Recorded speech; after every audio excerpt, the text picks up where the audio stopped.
Halo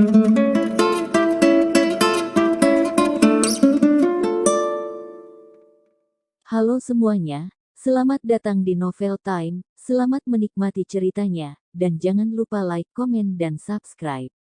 Tapi Askara seakan tidak mendengar ajakan ini. Hendra hanya bisa menghela napas. Sepertinya perjalanan ke Pulau Benua Barat harus kembali ditunda. Atau bahkan dibatalkan. Belasan mobil berhenti di depan sebuah rumah mewah di Pulau Benua Barat. Pada masing-masing mobil tersebut tertempel nama merek terkenal.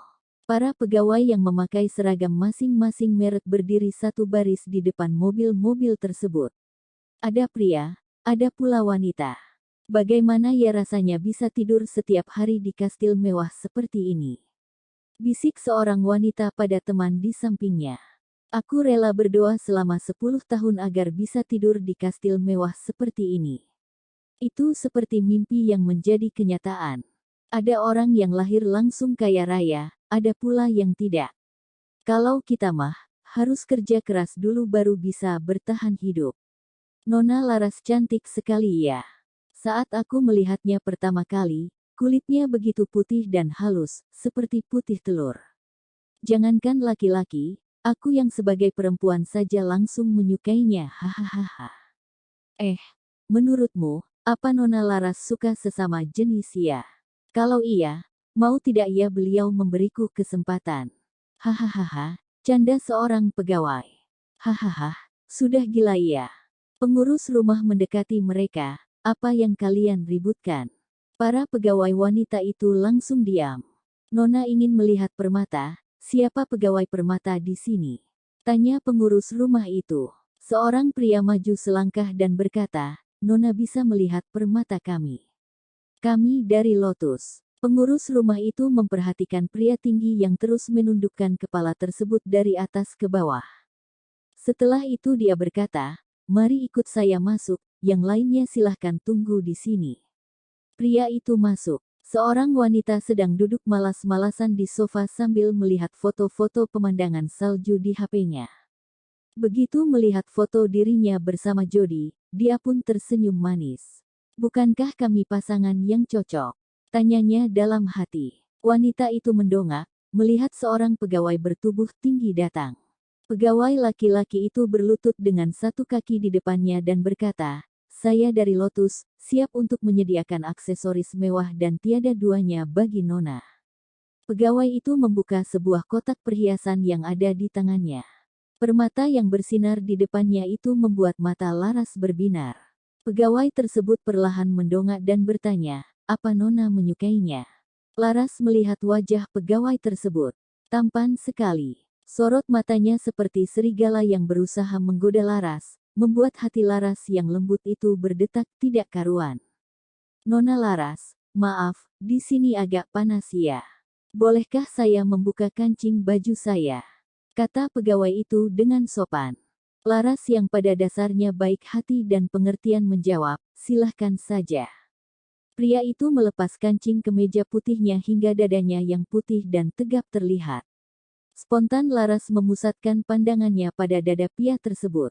Namun karena sadar pengurus rumah berdiri tidak jauh dari sana, Laras segera mengalihkan pandangannya dan berpura-pura menerima kotak kalung dari tangan pegawai tersebut. Permata yang menjadi liontin kalung tersebut bersinar-sinar. Apa nama merek kalian tadi? Tanya Laras. Lotus. Oh, iya aku pernah dengar. Itu merek terkenal. Saat Laras makan udang di pelabuhan, dia pernah mendengar beberapa turis wanita membicarakan merek tersebut. Seorang wanita berkata bahwa dia pernah memakai semua merek kecuali merek Lotus. Benar. Lotus telah berdiri selama 3 tahun, jawab pria itu. Baru berdiri 3 tahun tapi sudah terkenal melebihi merek permata lain. Hebat sekali. Laras mengambil kalung tersebut dari kotaknya, lalu memperhatikannya. Aku dengar, cincin Lotus menggunakan sistem nama asli, jadi seseorang hanya boleh menggunakan satu cincin seumur hidup. Benarkah itu? Benar. Unik sekali. Tidak bosan apa? Tanya Laras. Begini Nona, kami menerapkan prinsip seseorang hanya boleh mencintai satu orang seumur hidupnya, kata pria itu sambil menatap Laras dengan penuh perasaan. Laras terpana saat ditatap seperti itu oleh si pegawai. Apa pria ini sedang menggodaku? Tanyanya dalam hati. Saat Laras sedang bergumul dengan perasaannya, Ben datang sambil membawa pai buah. Laras spontan mengalihkan perhatiannya kembali pada kalung yang dipegangnya, seakan tidak terjadi apa-apa. Pai buah itu ditaruh Ben di atas meja. Setelah itu, dia duduk di sebelah Laras. Kamu suka kalung itu? Lumayan. Ben mengambilkan satu bagian pai yang telah dipotong dengan garpu, lalu mendekatkannya di mulut Laras. Makan dulu, Titik petik 2. Laras membuka mulutnya sambil terus memperhatikan kalung tersebut. Pai buah itu masuk ke mulutnya, lalu dia kunyah pelan-pelan. Enak, enak. Makanan yang Kak Ben buat selalu enak. Aku suka masakan Kak Ben. Puji Laras. Selama ini, makanan yang dimakan Laras memang selalu dimasak oleh Kak Ben. Kak Aron juga ingin belajar masak, tapi tidak bisa-bisa. Dapur bahkan hampir meledak karena Kak Aron. Selain itu, Kak Aron juga kurang sabar saat memasak. Kak Sandi juga belajar masak, meski secara diam-diam. Awalnya semua mengira tidak mungkin Kak Sandi mau belajar masak, karena Kak Sandi seorang yang dingin dan kaku seperti orang pemerintah. Tapi siapa sangka suatu malam saat Laras turun ke bawah karena tidak bisa tidur, dia melihat Kak Sandi diam-diam sedang belajar masak. Laras pun kaget melihat ini. Tentu saja pada akhirnya, Kak Sandi juga gagal menguasai kemampuan tersebut. Karena dipuji, sorot mata Ben semakin lembut. Dengan penuh sayang, dia terus menyuapi adiknya, makan lagi ya. Lia, kata Laras sambil membuka mulutnya, lalu mengunyah pai tersebut. Hati Ben langsung luluh saat melihat ini. Entah kenapa dia suka melihat Laras yang sedang makan. Cantik sekali. Namun saat pandangannya tertuju pada merek yang tercantum pada kotak perhiasan tersebut, sorot matanya berubah dingin. Ben langsung melihat laki-laki yang sedang berlutut dengan satu kaki di depannya. Sorot matanya berubah tajam saat melihat kancing baju laki-laki itu terbuka hingga dadanya terlihat. Jika dilihat dari tempat duduk Laras, tentu saja pemandangan itu begitu menggoda. Kalung itu tidak begitu bagus, kata Ben sambil mengambil kalung tersebut dari tangan Laras. Oh ya, Laras melongo.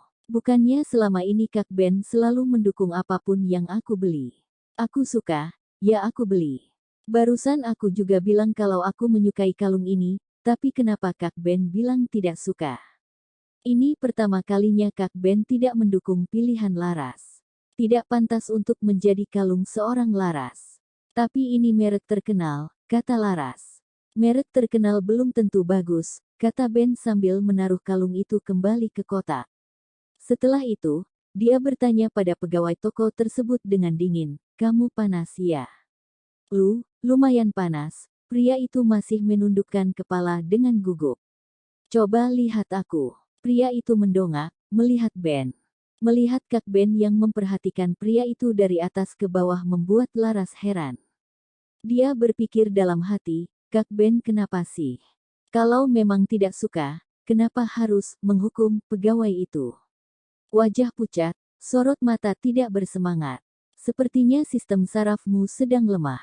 Kalau tidak segera diobati, bisa-bisa akan semakin parah, dan bahkan mengakibatkan kematian. Kata Ben setelah mengamati pria itu selama 5 detik. Pria itu semakin merasa tertekan mendengar perkataan Ben ini. Wajahnya yang tampan sekarang terlihat benar-benar pucat. Laras menghembuskan napas lega. Oh, rupanya Kak Ben sedang memeriksa dia. Karena kamu telah menawarkan perhiasan ini untuk adikku, maka aku akan menawarkan diri untuk mengobatimu. Aku seorang dokter, kata Ben. Laras segera menambahkan, Kak Ben seorang dokter yang hebat. Dia bisa menyembuhkan berbagai macam penyakit.